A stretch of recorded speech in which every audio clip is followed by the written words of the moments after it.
الو، مساء الخير. مساء الخير. الانبا يوليوس معايا؟ لا، مش الأنبا يوليوس. أهلا بيك. السكرتارية يا فندم. لا لا خالص، أنا آسف. لا، أنا أبونا مكاريوس من اسكندرية. اه، كنيسة مرقسية اسكندرية. اهلا وسهلا يا أه. فندم. أهلا بحضرتك، تحت أمرك. اشكرك. وقت حضرتك يسمح؟ شكرا. اتفضل. احنا برنامج كريسو بالانجيل على اليوتيوب على الهواء. كان عندي سؤال بس كنت عايز اعرف قانون ايمان اله من اله معناه ايه؟ مفيش حاجة اسمها في قانون الإيمان اسمها إله من إله. إله حق من إله حق. يعني ايه اله حق من اله حق؟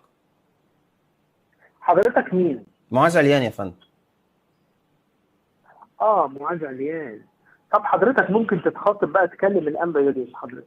طب ما حضرتك يعني ناخد بركة، حضرتك رديت حضرتك وفاضي. طلبت حضرتك طلبت الأنبا يوليوس، فأنا ما أقدرش أتعدى علشان ده. لا لا لا، هو انا يعني ده انا حد انا من رتب اتصلت، صدقني الكنيسة. القمص مكاريوس وهيب معايا، انا اخطأت في الاسم حقيقي. صح لا، كده؟ حضرتك. لا، مش انا ده. يبقى حضرتك مش عارف بتتصل القمص بمين. مكاريوس وهيب. لا. لا يا فندم، طب يا مش انا. فندم ناخد بركة مش مشكلة، يعني كنت عايز اعرف اله حق من اله حق معناه ايه؟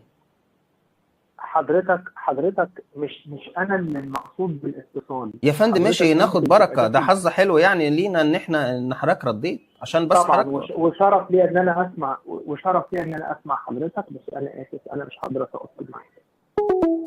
وش كده شرف ليا ويقوم قافل في وشي. طب ما ترد، ايه المشكله؟ يقول لك ما فيش حاجه اسمها في قانون الايمان اله من اله، في حاجه اسمها اله حق من اله حق. انت بتزود الامر اصلا، يعني اله حق من اله حق يبقى في اتنين اله حق.